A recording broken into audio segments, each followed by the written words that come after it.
আসসালামু আলাইকুম রহমতুল্লাহ। আজকে মূলত আমরা শিপ বিল্ডিং কোম্পানিগুলো কেমন হয় একটু ঘুরে দেখব।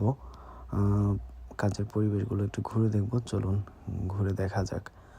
তো শিপ বিল্ডিং কোম্পানির কাজগুলো নিয়ে আমার খুবই আশা যে বাংলাদেশ থেকে প্রচুর পরিমাণে শ্রমিক আমাদের শিপ বিল্ডিং খাতে দক্ষিণ কোরিয়াতে প্রচুর পরিমাণে আসুক।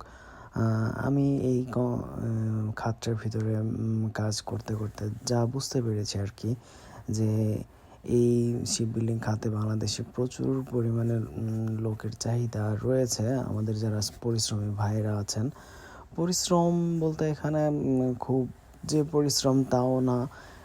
এখানে হচ্ছে যে কোনো কাজ মনোযোগ সহকারে কাজ করার মাধ্যমে যে কোনো কাজই সহজ হয়ে যায়।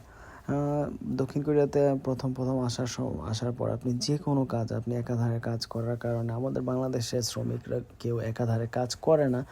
একমাত্র যারা গার্মেন্টস শ্রমিক রয়েছে, আমি মনে করি যে বাংলাদেশে তারাই একমাত্র একাধারে অনেক পরিমাণে কাজ করে থাকে। আর অন্যান্য খাতগুলোতে একাধারে 8 ঘন্টা 4 এরকম কাজ করা হয় না।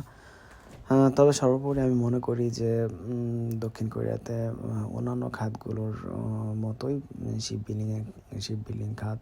তবে এখানে কাজ ভয় পাওয়ার কিছু নেই। যে শিপ বিল্ডিং খাতে প্রচুর পরিমাণে কষ্ট। আশা করি সামনে আমাদের বাংলাদেশ থেকে প্রচুর পরিমাণে ভাইয়েরা শিপ বিল্ডিং খাতে ইস্যু হবেন। সামনের ইস্যুগুলোতে যাদের ইস্যু হবে, তারা কেউ শিপ বিল্ডিং খাতে ইস্যু হলে কেউ মনোকষ্ট নেবেন না। সবাই মনের মধ্যে অন্যরকম একটা আত্মতৃপ্তি নিয়েই দক্ষিণ কোরিয়াতে কাজের জন্য আসবেন। আশা করি আপনাদের ভবিষ্যৎ অনেক ভালো হবে, সেই দোয়াই করি। সবাই সবার জন্য দোয়া করবেন আর চেষ্টা করবেন যত দ্রুত সম্ভব কাজগুলো বুঝে নেওয়ার, আয়ত্ত করার। আসসালামু আলাইকুম।